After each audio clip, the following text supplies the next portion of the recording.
Hello दोस्तों, नमस्ते, जय माता दी। मैं अपने चैनल सोनम मोदी लोकगीत नया मोदी लोकगीत दोनों पे आप लोग का स्वागत करती हूँ। एक छोटा सा बहुत प्यारा कहरवा नाच गीत लेके आई हूँ आप सबके लिए। तो आप लोग सुनिएगा, फुल वॉच करिएगा, कमेंट बॉक्स में ज़रूर बताइएगा कि हमारा कहरवा नाच गीत आप सबको कैसा लगा। तो चलिए मैं सुनाते हैं, आप लोग सुनिए।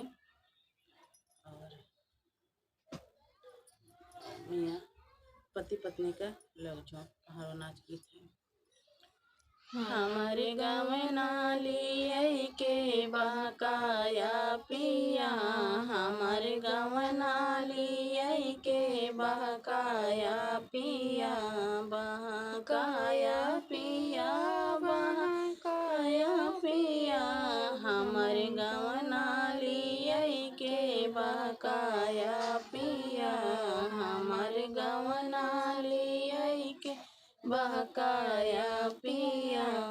तब तकाया कि हमारी माला दो महला, तब तकाया कि हमारे माला दो महला, अपन टूटही मड़ैया देखाया पिया, अपन टूटही मड़ैया देखाया पिया, हमारे गाँव नाली के बहकाया पिया, हमारे गाँव नाली के बहकाया पिया, बहकाया पिया, बहकाया पिया, बहकाया पिया, बहकाया पिया, हमारे गाँव नाली के बहकाया पिया, हमारे गाँव नाली के बहकाया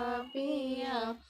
तब तकाया हमारे गैया भैंसिया, तब तकाया कि हमारे गैया भैंसिया, तू त छेड़िया बकरिया देखाया पिया, तू त छेड़िया बकरिया देखाया पिया, हमारे गाँव नाली के बहकाया पिया, हमारे गाँव नाली के बहकाया पिया, बहकाया पिया, बहकाया पिया, बहकाया पिया, बहकाया पिया, हमारे गाँव नाली के बहकाया पिया, हमारे गाँव नाली के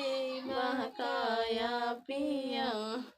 तब तकाया हमारे खेतिया बारी, तब तकाया कि मोरे खेतिया बारी, तू तो नरवा खोरवा देखाया पिया, तू तो नदी नरवा देखाया पिया, हमारे गाँव नाली के बहकाया पिया, हमारे गाँव नाली के बहकाया पिया, बहकाया पिया, बहकाया पिया, बहकाया पिया, बहकाया पिया, हमारे गाँव नाली के बहकाया पिया, हमारे गाँव नाली के बहकाया पिया। तब तकाया कि मोरे तारा ही नारा, तब तकाया हमारे तारा ही नारा, तू त सुखल कुइया देखाया पिया, तू त सुखल कुइया देखाया पिया, हमारे गाँव नाली के बहकाया पिया, हमारे गाँव नाली के बहकाया पिया, बहकाया पिया, बहकाया पिया, हमारे गाँव नाली के बहकाया पिया।